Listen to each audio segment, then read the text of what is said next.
Hey guys, it's Sam, and this is my spoiler-free review of Kingsbane by Claire Legrand. This is the second book in the Imperium trilogy. I have done a review for the first book, so I will link that on the screen because there might be spoilers for that first book if you haven't read it yet, but there'll be no spoilers for this book. So this book picks up a couple of months after the end of the last book. It still does follow our two main characters who are separated by 1,000 years time, but are living in the same world and facing similar foes. So first off, when we get to the world building, I really enjoy the world in here. I enjoyed it in the first book, and I enjoyed it more here. And in this book, we do get a more expanded history of the world and the history of the religion and the belief system.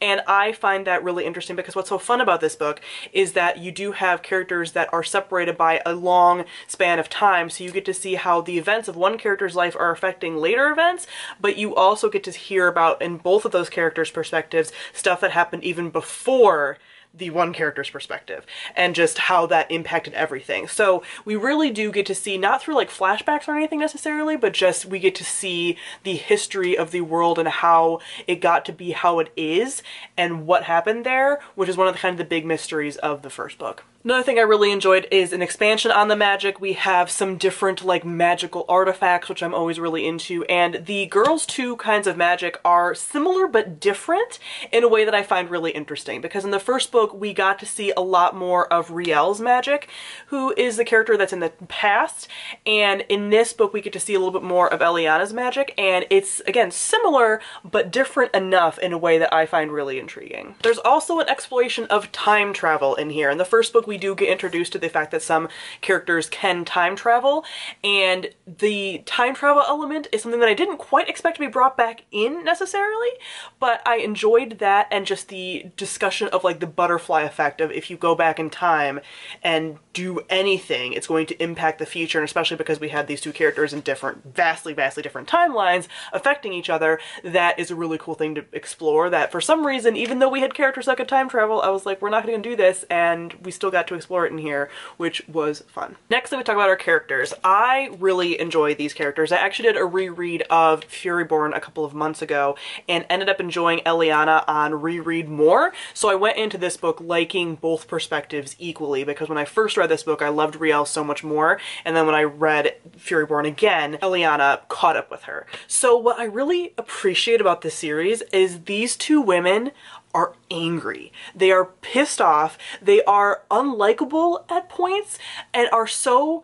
like rash and just mad. Like they're just mad, especially Riel. I feel like in book one, Eliana was more mad, and in this book, Riel is just like, she's just pissed. And I'm like, you know what, girl? I get you. There's things that she does where you're like, man, I want to shake you because you're a brat, but also like I kind of get it. And the way that her rage just takes off is something that I find super relatable, because I have an Irish temper. I've controlled it as an adult because I am an adult, but I can see how like the reaction she has, like sometimes in my head I say the things that she says, you know, like, and I hold it in because I am a mature adult, but I'm like, you know, it's kind of nice to have this character that does the things that you can't. But we do have two vastly different arcs for these characters in this book. The things that they go through in the first book, really the arcs are very completed book to book. Like obviously we have the giant series arc, but this series does a really good job of having like individual arcs in each book, and the characters really changing throughout each book.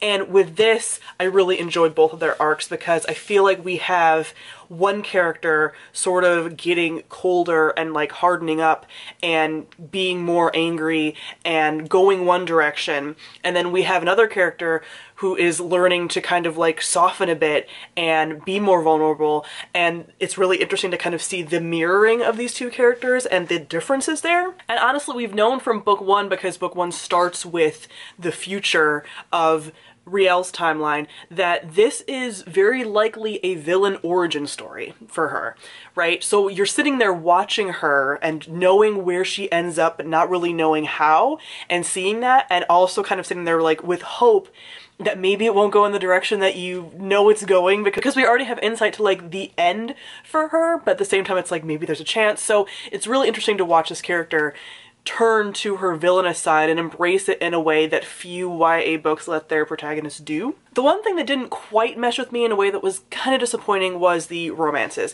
The romances in this book I just don't quite click with. Like, they're fine, but they don't quite get there for me. So for Riel, her and Audric have been childhood best friends turned to lovers. That happened in book 1, and for some reason, especially in this book, as Riel gets more and more villainous, you could say, I just don't get why Audric still likes her and kind of puts up with her at times, because again, she can be so abrasive in a way that I really like watching, but I'm kind of sitting there like, why are the characters around her like not quite addressing this in a way that I feel like they could? So it leaves their romance a little like for me. And then Eliana and Simon still kind of weird me out because they do have a pretty large age gap, and I just have never been able to come to terms with that. Because Simon is like mid-20s and Eliana is a late teen, and I'm just like, I know this is not our world, but like I don't like it. I don't like it. Do I still enjoy the dynamics that the characters have with the villain Corian? Absolutely. But that is a relationship that the book very much paints as toxic,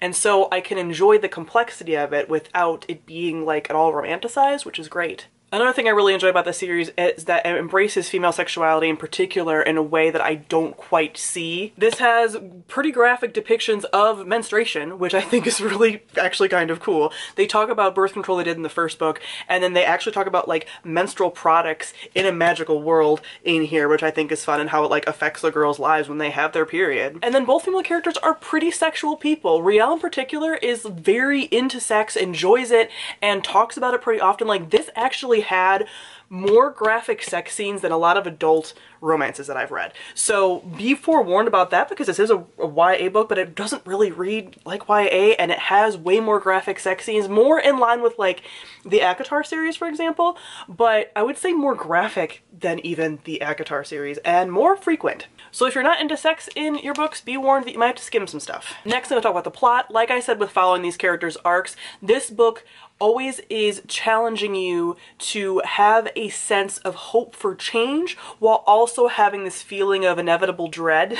Because like I said, you sort of are supposed to know how this ends up, but at the same time you're like, well, maybe things will change. But then you're also seeing like how bad, in particular, Riel is getting. So you're just sitting there like, I have hope, but should I? And it's just very interesting as a reader to be like challenged constantly to be like, be hopeful, but not too much, because stuff's gonna get worse. Also, this does end on a cliffhanger, so be warned, because I didn't know that it ended on a cliffhanger, and the last book comes out this fall, so I'm glad I didn't read this any sooner than I did, because I originally, like, I had this when it first came out and I didn't read it until now, and I'm glad that I didn't, because there's a cliffhanger, so be warned. I think I'll be fine, but be warned. So I ended up giving this book 4 to 4.5 out of 5 stars. I couldn't give it full 5 stars, mostly because the romances, I think everything else is really good here, but the romances didn't quite click for me, and since they are a pretty major part of this book, I didn't really feel like I could give it quite 5 stars. But I do have a lot to discuss with this book, so I will be doing a spoilery gush for this book, so I'll link that on the screen if you are interested and have read this. So comment down below, let me know what you thought of Kingsbane. Thank you all for watching, and I'll see all of you guys soon. Bye.